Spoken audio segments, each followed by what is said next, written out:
"Don't fall for me," he said, like a warning, like a rule, like something I was already breaking. And the worst part was he didn't let go when he said it.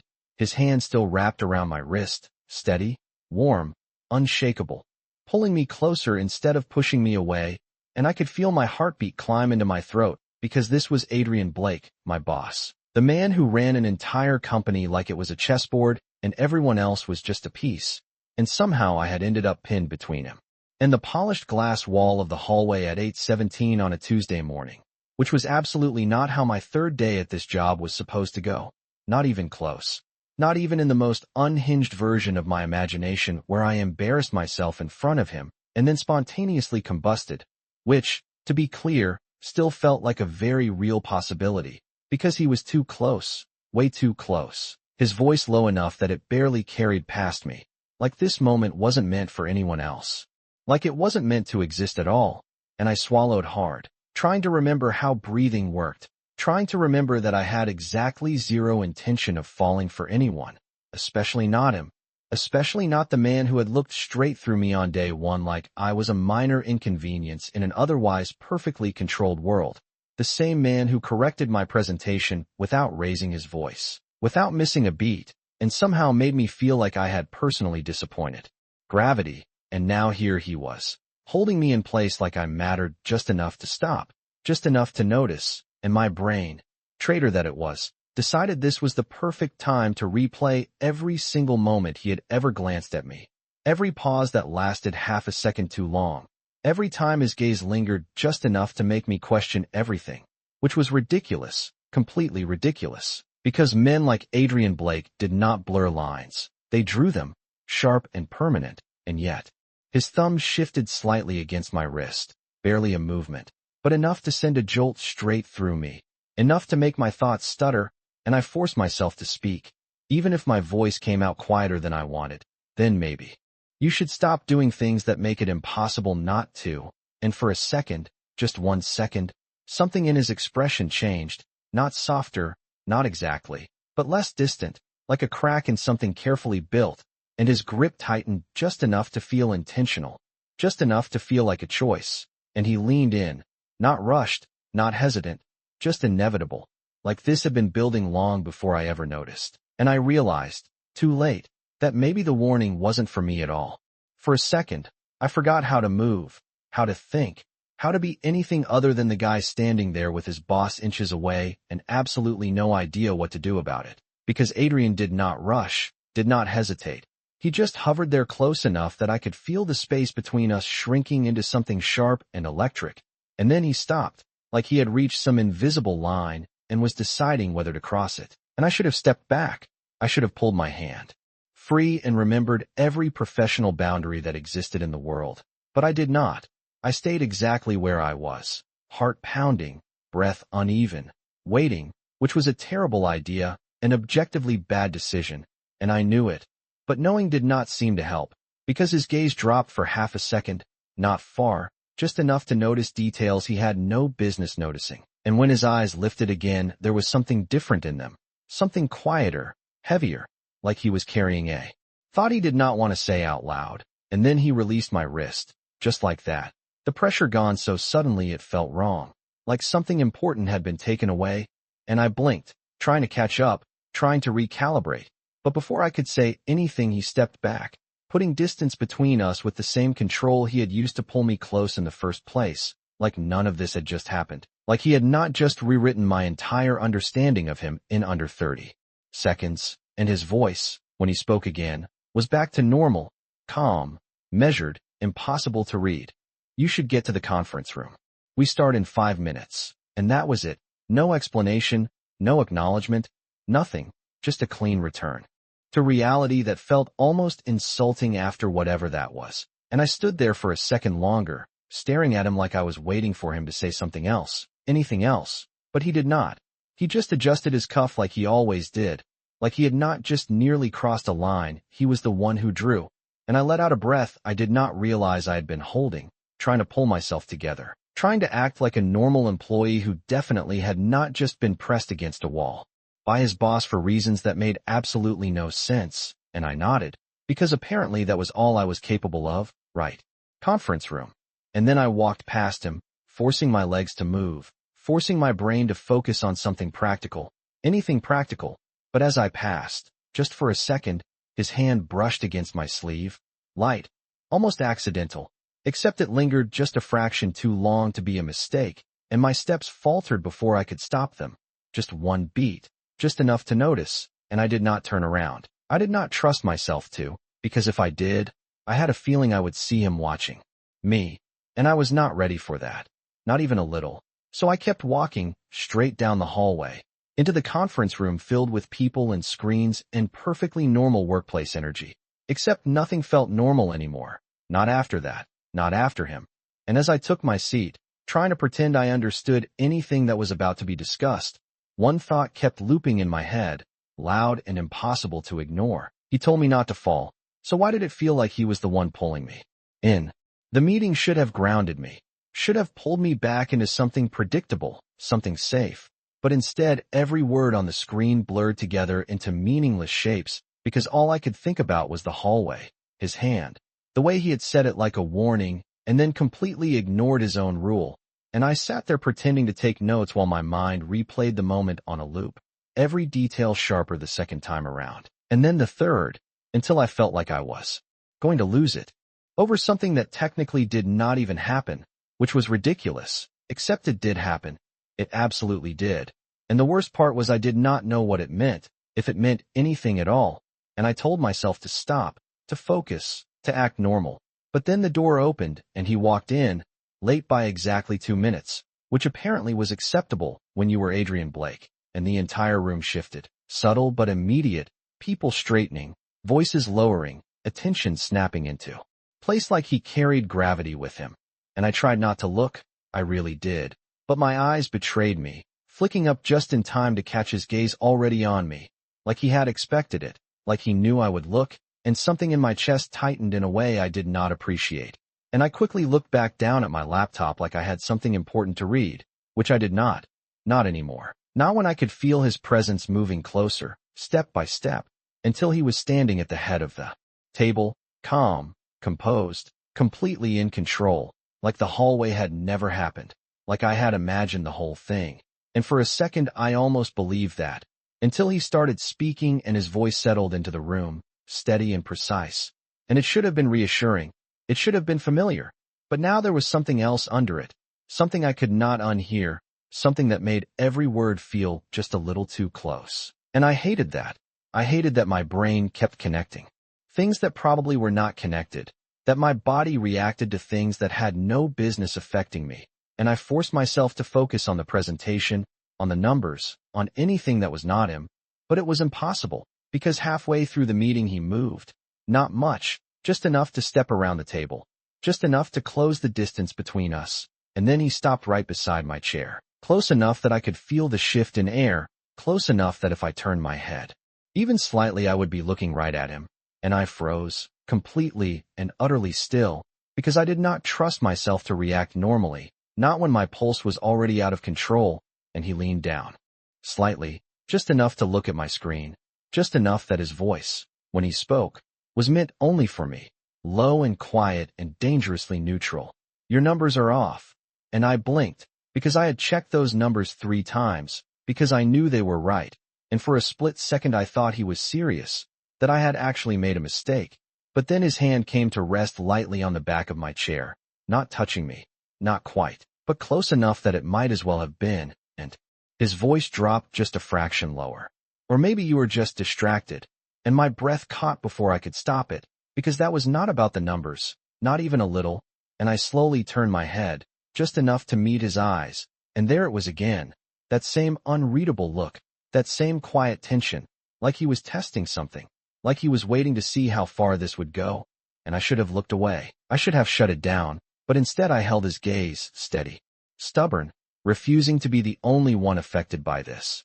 And for a moment the rest of the room faded out completely, just noise in the background, just movement at the edges, because all that existed was the space between us and the fact that he had not stepped back yet, had not put distance where it belonged, and neither had I. No one else seemed to notice, which somehow made it worse, like this entire moment existed in a space that only he and I could see. and I could feel it stretching, tightening, becoming something dangerous if neither of us moved. But he did not step back. Not immediately, and neither did I, because if he was going to stand there like this, like he had every right to blur lines he was the one who enforced, then I was not going to be the first to break eye contact. Not this time. Not after. Everything. And for a second, just 1 second, I thought I saw it again. That flicker, that crack in his perfectly controlled expression, like he was thinking something he was not supposed to think. And then just as quickly, it was gone, replaced by that same composed calm that made him impossible to read. And he straightened slightly, his hand lifting from the back of my chair as if nothing had happened, as if he had not just leaned in close enough to make my pulse forget how to behave. And he shifted his attention back to the room, continuing the meeting like he had not just thrown me completely off balance.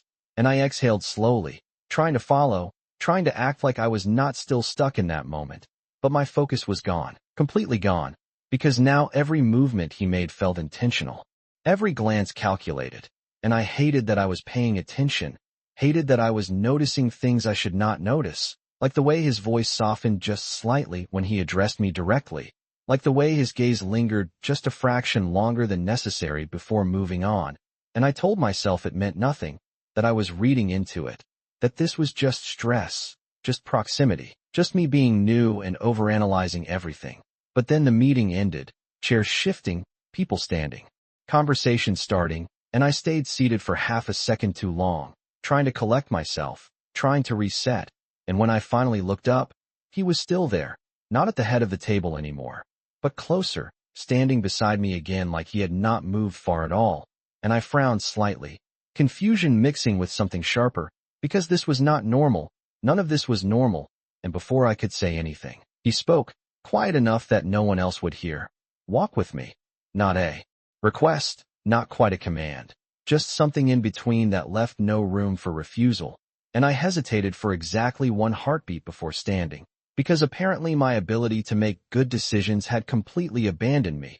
And I followed him out of the conference room, down the hallway, past the glass offices, and the steady rhythm of a normal workday that felt completely disconnected from whatever this was. And he did not slow down, did not look back, just expected me to keep up, which I did, because of course I did, until he finally stopped near the end of the corridor, a quieter stretch where fewer people passed, where the noise of the office softened into something distant, and I barely had time to process the shift before he turned toward me. Close again, not as sudden as before, not as abrupt, but just as intentional, and my breath caught, because there it was again, that space shrinking, that tension building, like we were stepping back into something unfinished. And I forced myself to speak first this time, because I was not going to let him control every part of this. If this is about the numbers, they were correct, my voice steadier than I felt. And for a moment he just looked at me, quiet, assessing, like he was measuring something I could not see. And then, slowly, almost imperceptibly, the corner of his mouth shifted, not quite a smile, but close enough to feel like one, and his voice dropped, softer now, more personal than it had any right to be. I know. And that was it. Just 2 words, but they landed heavier than they should have, because if he knew, then this was not about work, not even a little, and the realization settled in my chest, sharp and undeniable, just as he took 1 step closer, closing the distance again like he had decided something, like he had made a choice, and this time, he did not pretend it was anything else. The air shifted the second he stepped closer. Not dramatic, not obvious, just enough that I felt it, like the space between us had weight now, like it meant something neither of us was saying out loud. And I held my ground, even though every instinct told me to move, to create distance, to remind both of us that this was not normal, that this was not okay. Except my feet did not cooperate.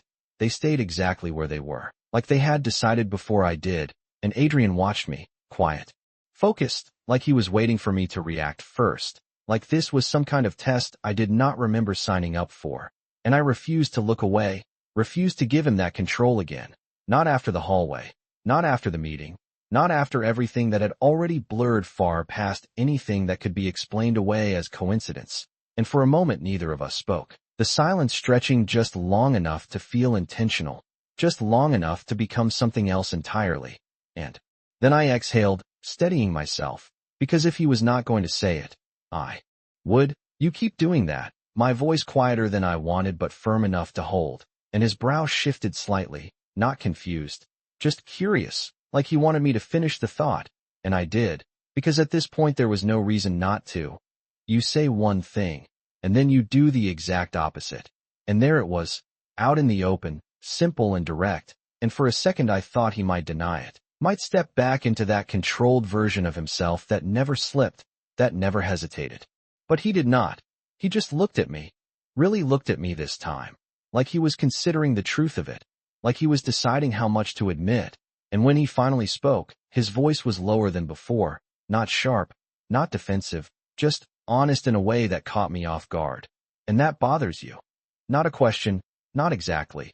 More like an observation, and I let out a short breath, because of course it bothered me. Because how could it not? It confuses me. I corrected, because that was closer to the truth, because frustration was easier to admit than whatever else was underneath it, and something in his expression softened, just slightly, just enough that I noticed, and that was dangerous. That was exactly the kind of thing I needed to not notice, and yet I did, and before I could stop myself, I added, quieter now.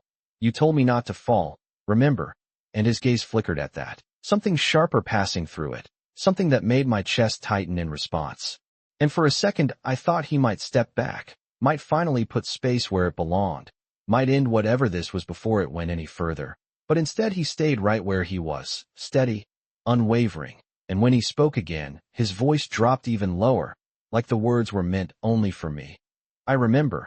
And there was something in the way he said it that made it clear he had not forgotten for a single second, not the warning, not the moment, not me, and my breath caught before I could stop it. Because this was not normal, none of this was normal, and yet it felt like it was building towards something inevitable, something neither of us had fully acknowledged yet. And then, slowly, deliberately, his hand lifted, not grabbing, not pulling, just hovering near my arm, close enough to feel, not close enough to touch, like he was giving me the choice this time, like he was asking without saying a word, and I should have stepped back. I should have ended it right there, but I did not move. I did not break the space, and his fingers finally brushed against my sleeve. Light, controlled, and somehow that was worse. Somehow that made everything feel more real, more intentional, more impossible to ignore, and I realized, too late, that this was no longer about confusion, not really, because whatever this was, whatever he was doing, it was not accidental, not even close. The moment his fingers brushed my sleeve, everything sharpened, like the world narrowed down to that single point of contact, light but deliberate, and I felt it travel up my arm like a signal I could not ignore, like something waking up that I had been trying very hard to keep quiet. And I held still, not because I did not want to move, but because I did not trust what would happen if I did, because this was already too much, already too far past anything that made sense, and yet neither of us stopped it. Neither of us stepped back, and Adrian watched me closely, like he was waiting, like he was measuring every reaction, every breath, and I hated that he could probably see right through me, that he could probably tell exactly how off balance I was. And for a second I considered pulling away, just ending it, forcing things back to normal before this turned into something neither of us could explain. But then his hand shifted, just slightly, not gripping, not holding, just resting. There with a quiet kind of certainty that made my thoughts stutter, and his voice followed, low and steady. You did not step back. And it was not an accusation, not really, more like a statement of fact. And I let out a slow breath, because he was right, because I had not, because part of me did not want to, which was a problem I did not have a solution for, and I forced a small, controlled shrug, even though it felt anything but controlled. You did not either. And his gaze held mine for a beat longer than necessary, something unreadable passing through it, something that felt a little too close to acknowledgement. And then, for the first time since this started, he exhaled, not sharply, not frustrated, just human, like the control slipped for a fraction of a second. And that might have been the most dangerous thing of all, because it made him real in a way I was not prepared for, and his hand finally lifted from my sleeve. The absence immediate, noticeable, like something important had just been removed again, and I told myself that was a good thing. That distance was what we needed, that this was where it should end, but he did not move away, not completely, and neither did I, because apparently we were both terrible at making sensible decisions, and he glanced down for a second, just a second, before looking back at me, and when he spoke again his voice was quieter, less guarded. "This does not go anywhere." And the words landed between us, heavy, definitive, exactly what I should have wanted to hear, exactly what I needed to hear. And yet something in my chest tightened instead of easing. Because if that was true, then why did it feel like we were already somewhere we were not supposed to be? And I nodded slowly. Because that was the logical response. Because agreeing was the only thing that made sense, right? I said, even though it did not feel right at all. And for a second we just stood there, both of us pretending that statement had fixed everything, that it had drawn the line again, clean and clear, but then his gaze shifted, softening just enough to undo all of it, just enough to make that line blur again. And before I could stop myself, before I could think better of it, the question slipped out, quiet but impossible to take back. Then why does it not feel like that? And the second the words left my mouth, the silence changed, deepened, like something important had just been said. Something that could not be ignored, and Adrian did not answer right away, did not deflect, did not step back into that distant version of himself. He just looked at me, really looked at me, like he was deciding something all over again. And then, slowly, he took one step closer, closing the distance we had just tried to create, like the answer was not something he was going to say, but something he was going to show instead. He stepped closer like the answer had already been decided. Like whatever line we had just tried to redraw meant nothing now, and the space between us disappeared again, slower this time, deliberate, leaving me just enough time to react, and yet somehow not enough to actually do anything about it. And I felt it immediately, that shift, that tension pulling tight like something about to snap, and my breath caught before I could stop it, because this was different. This was not confusion anymore, not hesitation, this was choice, and I should have stepped back. I should have stopped him. I should have remembered every reason this was a bad idea. But my body stayed exactly where it was, like it had already made up its mind before I did. And Adrian did not rush, did not touch me right away. He just stood there close enough that I could feel the warmth of him, close enough that the silence between us felt louder than anything we could say. And his eyes held mine, steady, searching, like he was looking for something specific, like he needed to see it before he moved any further. And I realized, slowly, that he was giving me a chance, not with words, not directly, but with this pause, with this moment where I could still walk away, where I could still pretend none of this had happened. And I knew that. I understood it clearly, and yet I did not take it. I did not move, because walking away felt harder than staying. And that alone should have been enough to scare me, but it did not. Not when he was looking at me like that. Not when everything about this felt like it was building towards something inevitable. And then his hand lifted again, slower this time, more certain, and instead of hovering, instead of stopping just short, it settled lightly at my side, not pulling, not forcing, just there, present, undeniable, and my breath faltered, because that small contact felt louder than anything else, felt more real than any words we had said, and his voice followed, low, controlled but edged with something I had not heard before. "You should have stepped back," and I let out a quiet breath that almost sounded like a laugh, because that was exactly the problem, because I knew that, so should you. I answered, softer now, not defensive, just honest, and something shifted again, subtle but unmistakable, like we had both just acknowledged something neither of us could pretend away anymore. And for a second the world outside this hallway felt very far away, like nothing else existed beyond this moment, beyond the fact that neither of us had stopped, and his gaze dropped. Briefly, not far, just enough to notice the distance that no longer existed between us, and when it lifted again there was no hesitation left, none at all, and I felt it before he moved, that decision settling into place, that final shift from maybe to definite, and my heart stuttered in response, because I knew something was about to change, something that could not be undone once it happened, and still I did not move, still I stayed, because part of me needed to know where this was going, needed to see how far he would take it. And then, without warning, without breaking eye contact, his hand tightened just slightly at my side, not enough to hold, just enough to anchor, and he leaned in, closer than before, closer than anything that could be explained away, and my breath caught completely this time, because there was no pretending now, no distance left to hide behind, and I felt it. That moment right before something happens, that suspended second where everything hangs in place, waiting, and I realized, too late, that whatever came next, neither of us was going to stop it. Time did not move.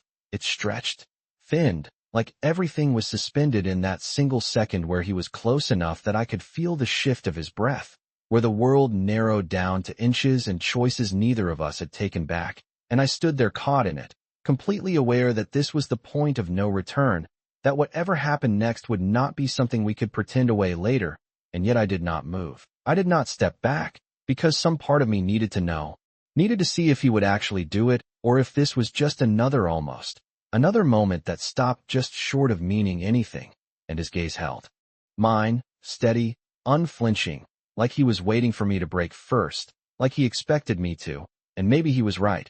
Maybe I should have, but I did not. I stayed exactly where I was, and something in his expression shifted at that, something subtle but decisive, like he had just gotten his answer, and then he leaned in just enough to erase whatever distance was left, his voice dropping to something quieter than before, softer but heavier. "This is where you stop me." And the words landed between us like a final warning, like he was giving me one last chance to end it, and I knew that. I understood exactly what he was doing, and for a second, just a second, I considered stepping back, creating space, forcing this back into something manageable, but my body did not listen, my voice did not come, and the silence stretched just long enough to become its own answer. And I saw it register in his eyes, that lack of resistance, that choice, and something in his posture shifted again, something settling, something deciding, and then his hand moved, not sudden, not forceful, just certain, sliding from my side to rest lightly against my arm, steadying, grounding, like he was anchoring the moment instead of breaking it, and my breath caught completely, because this was real now, undeniably real, and I could feel the weight of it pressing in, the awareness of how close we were, how intentional this had become, and my thoughts scattered, useless, because none of the reasons this was a bad idea seemed strong enough to matter anymore. Not when he was looking at me like that. Not when everything in this moment felt like it had been building towards something neither of us had been able to avoid. And then he paused, just for a fraction of a second, like he was checking one last time, like he needed to be sure, and when I still did not move, when I still did not stop him, something in his expression softened in a way I had not seen before, not distant, not controlled, just real. And that was what finally made my heart stutter, because this was not just tension anymore.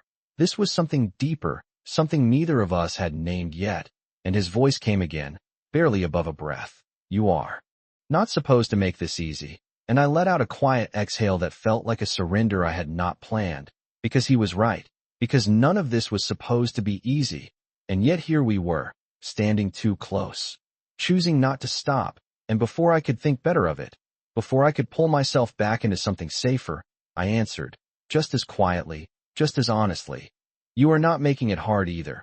And that was it. That was the moment everything tipped, because whatever restraint had been left between us disappeared completely, and I saw it in the way his gaze changed, in the way his hand steadied just slightly against my arm, in the way he leaned in that final inch without hesitation, without pause, and I realized, too late, that this was no longer something we were circling around.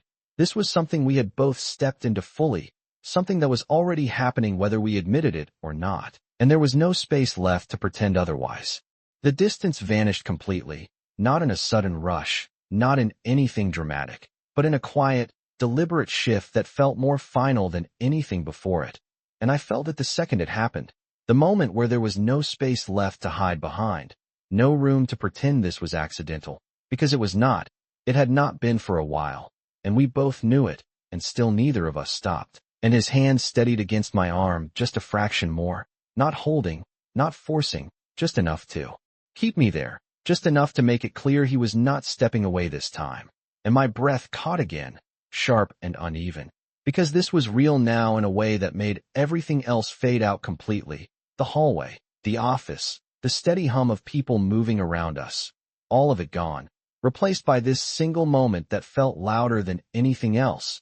and his gaze dropped briefly, not far, just enough to take in the closeness. The way there was nothing left between us, and when it lifted, again there was no hesitation left, none at all, and I realized, too late, that whatever line we had crossed, we were not going back, not easily, not after this, and my heart pounded against my ribs like it was trying to warn me, like it was trying to catch up to something I had already chosen without realizing it. And I should have said something. I should have stopped it. I should have remembered every reason this was a mistake. But the words would not come. They stayed caught somewhere between thought and breath, useless, and Adrian watched me closely, like he was waiting for that moment, like he needed to see if I would still pull away at the last second, and when I did not, when I stayed exactly where I was, something in his expression shifted again, softer, quieter, like a decision settling into place, and then he leaned in that final inch, closing what little distance remained, and for a second everything stilled completely, like time itself paused just long enough for me to feel it, to understand exactly what was happening, and then his voice came, low and almost careful, like the words mattered more than anything else in that moment. This changes things, and I let out a breath that felt like it had been held for far too long, because he was right, because there was no version of this where things stayed the same, not after this, not after everything that had already happened, and I nodded, slow and deliberate, because denying it would have been pointless, because pretending this was nothing would have been worse, and my voice came quieter than before, but steady enough to hold. It already has. And for a second we just stayed there, close, not moving, not stepping back, like we were both adjusting to the reality of what we had just stepped into. And then something shifted again, subtle but unmistakable, like the world outside was starting to return, like the moment was loosening its grip just enough to remind us where we were, who we were, and what this meant, and I saw it in the way his gaze flickered, not away, but outward, aware again of the hallway, the office, the fact that this was not a private space, that this was not a moment that could exist without consequences, and his hand dropped from my arm slowly, like he was forcing himself to create distance even if he did not want to, and the absence hit immediately, sharp and noticeable, and I straightened slightly, trying to regain some sense of control, trying to remember how to stand without feeling like everything had shifted under my feet, and for a second neither of us spoke, the silence different now, heavier, filled with everything that had just happened, and then Adrian stepped back, not far, just enough to create space again, just enough to make it possible to breathe without feeling like the air was too thin, and his voice, when he spoke, was steadier than before, but not as distant as it had been, not entirely back to the version of him that kept everything locked down.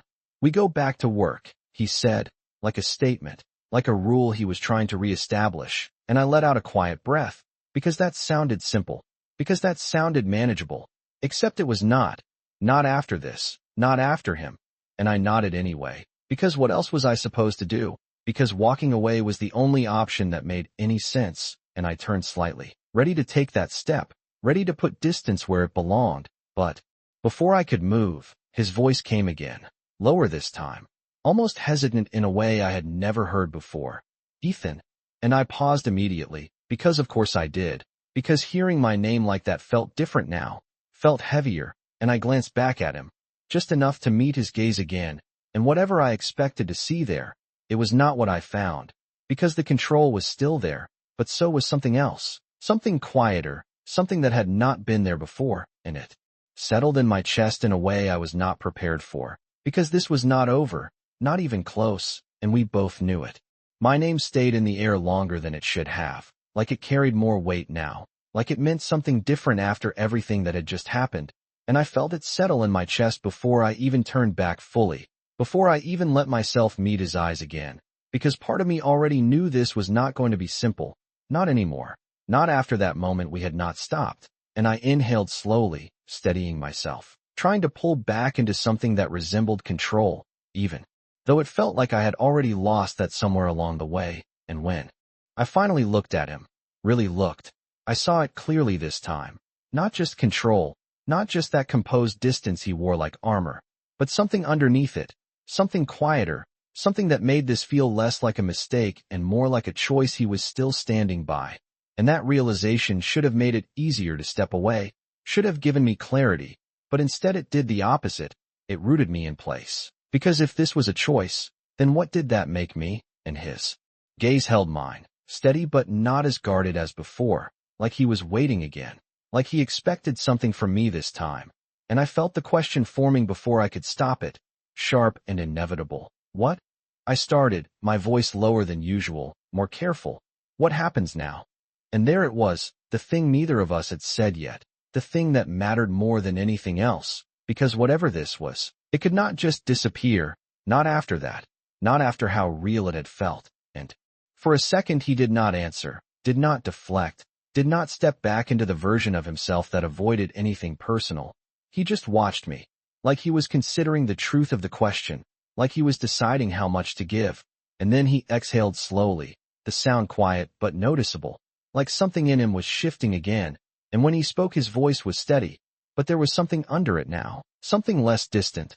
Now, he said, pausing just slightly, like the word itself was not enough, like it needed context. We make sure this does not become a problem.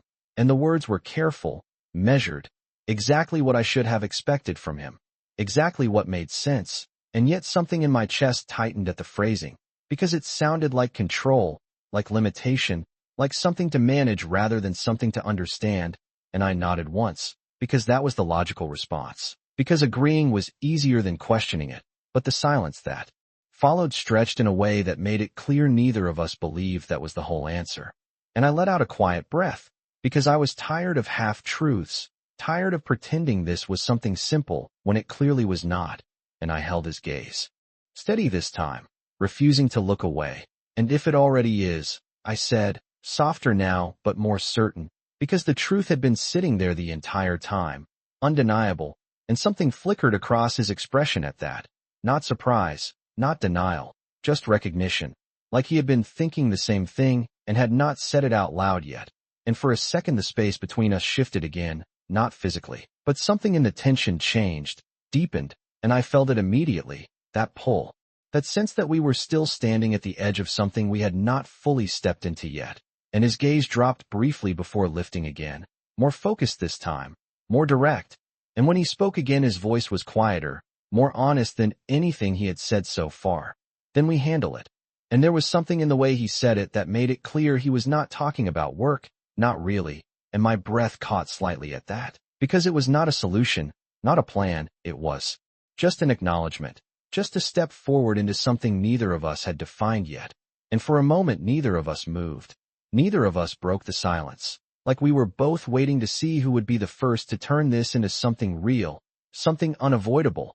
And I realized, slowly, that whatever came next was not going to be decided by logic, not by rules or boundaries or anything we had tried to hold on to before, because those had already slipped, already broken. And as I stood there, still too close, still caught in something I could not fully name yet, I understood one thing clearly.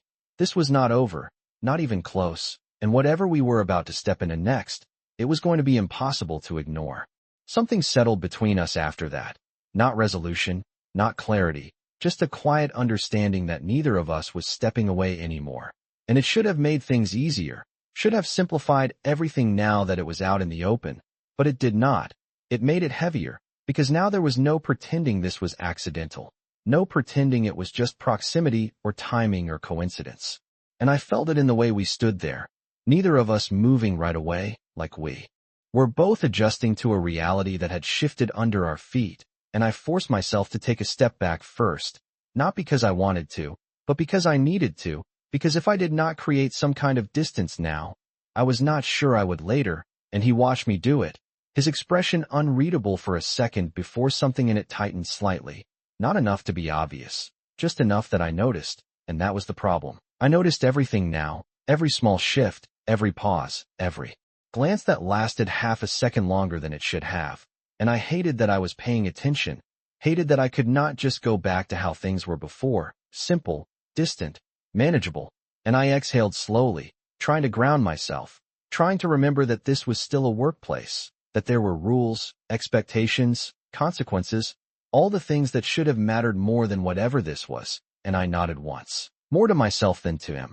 We should get back, I said, keeping my voice steady, neutral, like nothing had changed, even though everything had.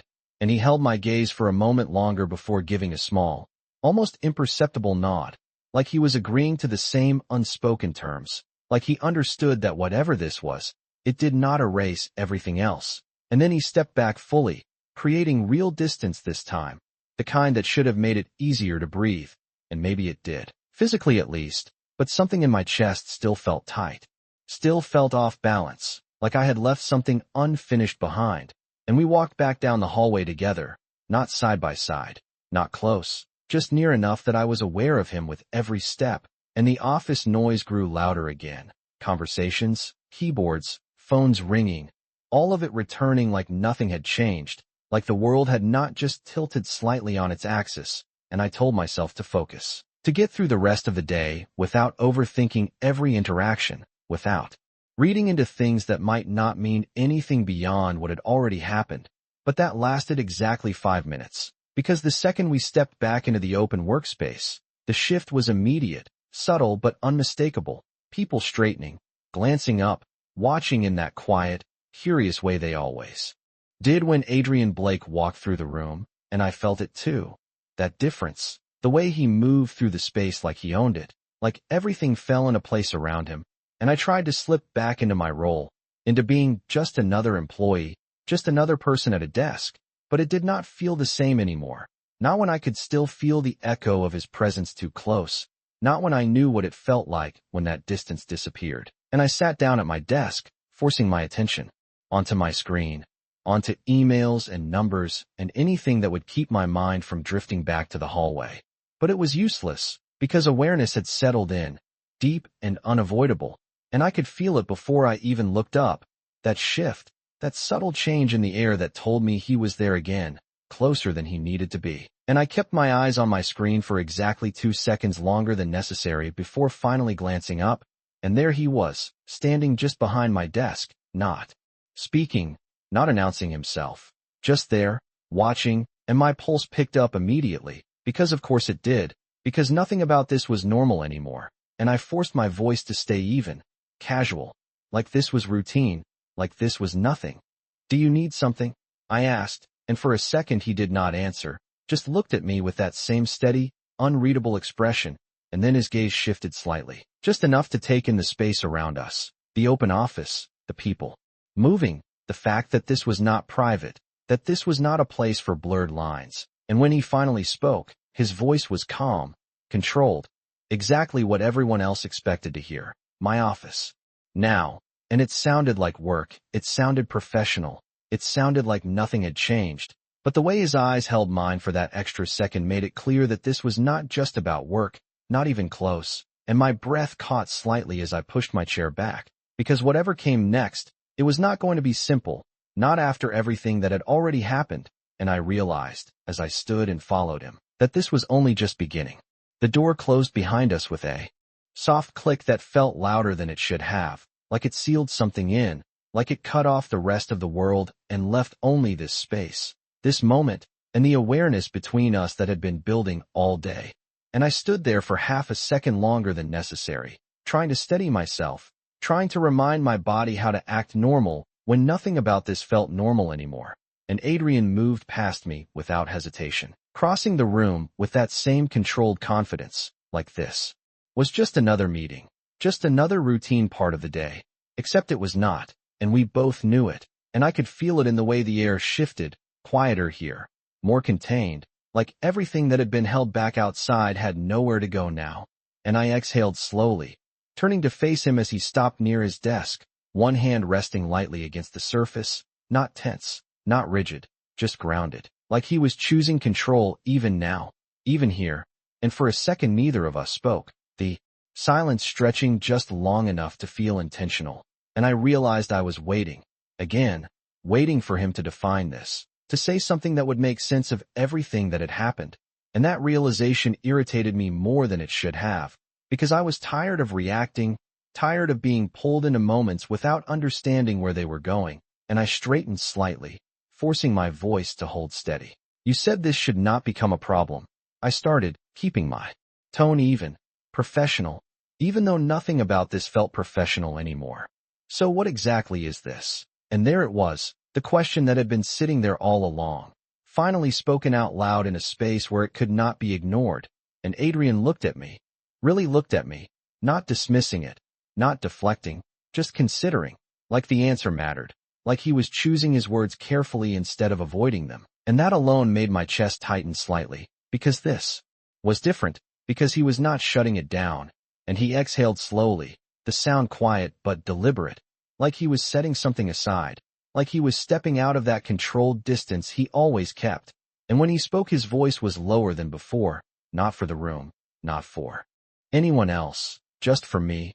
This, he said, pausing slightly, like the word itself was not enough, like it carried more weight than it should have, is something we did not plan.